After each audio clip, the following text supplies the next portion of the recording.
ئەم مانگی سەرکەوتنە و ڕۆژی ناخۆشیشی تیا بووە لە مێژووی گەلەکەمانە، بەڵام ئێمە هەمیشە چاوەڕوانمان لە ئایندەیە، چاوەڕوانمانە لەو ڕۆژەیە کە کەرکووک و هەموو کوردستان بە تەواوەتی ڕزگاری ببێ و بگا بە مافی چارەنووسی خۆی.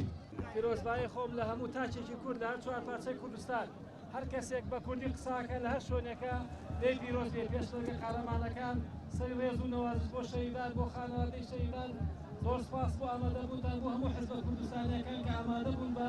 خۆیان و ڕێخستنەکانیان هەمویان لەگەڵ هەموو خەڵکانی خشاری کەرکووک ساڵی نوێی کوردی پیرۆز بێ لە هەموو تاکێک. پێکاتەکانی کەرکووکش بێت جیاوازی ئایدیا و بیرکردنەوەی سیاسیان جەژنی نەورۆز و ساڵیادی ڕاپەڕین لە خەڵکی کوردستان پیرۆز دەکەن و هیوادارن ناوماڵی کورد هەمیشە یەکگرتوو بێت.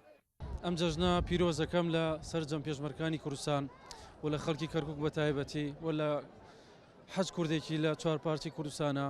دەستخۆشی لێوە شەکەم ڕۆژێکی خۆشە و ڕۆژێکی پیرۆزە و ئینشاءڵڵا کورد سەرەکەوێ و بە ئاواتەکانی خۆی دەکات. بەڵێ وەکو خوشکێکی دوو شەید زۆر پیرۆزباییم لەگەلی کورد و هەر چوارچێوەی کوردستان هەیە، بەڕاستی هەستێکی خۆشمان هەیە و بەڕاستی لە سای سەری پێشمەرگەوە ڕۆژێکی خۆش ئیمڕۆ بەسەربین بە بۆنەی ئاهەنگی نەورۆزەوە بە بۆنەی جەژنی نەورۆزەوە پیرۆزبایی خۆم ئاراستی هەموو گەلی کوردستانە کەمە